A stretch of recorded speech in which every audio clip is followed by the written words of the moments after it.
Recently in the news you may have been hearing people being called socialist, but what is a socialist and what does socialism stand for? I plan to explain that and more in this short video. Socialism describes a variety of things and views, but is generally defined as a political and economic theory of social organisation which advocates that the means of production, distribution and exchange should be owned or regulated by the community as a whole.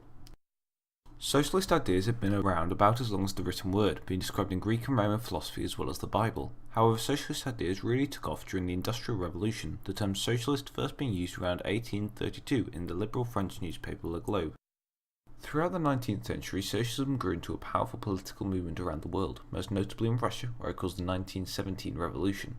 By the 20th century, a split between the two main groups of socialist nations emerged. Socialist democracies like in France or in the UK, more on those in a sec, and communist dictatorships like in China or the USSR. But with the fall of the USSR and the capitalization of China, socialist democracies were left the last socialist political ideology standing.